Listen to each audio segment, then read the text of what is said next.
যেখানে থাকার কথা সোনালী ধান, সেই মাঠ এখন কচুরিপানায় ভরা। চড়ে বেড়াচ্ছে গবাদি পশু। তাই তো আমনের ভরা মৌসুমে সুবর্ণচরের চরভাটা ইউনিয়নের কৃষক মোহাম্মদ নুরুল্লাহর কপালে চিন্তার ভাঁজ। প্রতি মৌসুমে প্রায় ২৫০ মণ ধান পান তিনি, যা বিক্রির টাকায় চলে সংসার। তবে এবার বন্যার পানি জমে থাকায় অধিকাংশ জমিতে আবাদ হয়নি। প্রতি বছর ২০০-২৫০ মণ ধান হয়।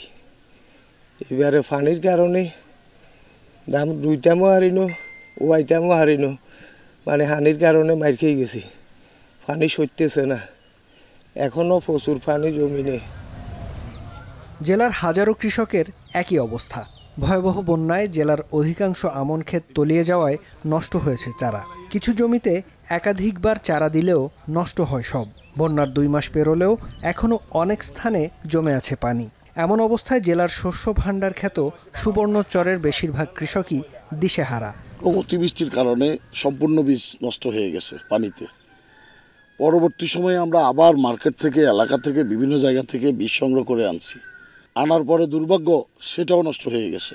সম্পূর্ণ জমি এখন আপনার ধানহীন, ধান নাই বললে চলে।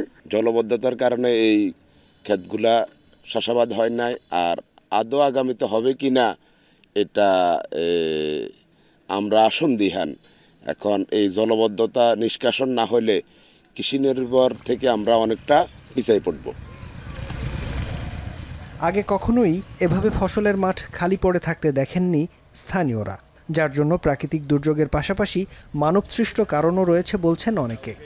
পানি অনেকে যাই ফেলাই দেয় না, কার্বুট সরাই দেয় না। তো এই কারণে মানে পানি জমার কারণে আপনার জ্বালা নষ্ট হয়ে ধান টান সব নষ্ট হয়ে গেছে। এগুলো অবহেলিতভাবে হুট দিয়েছে।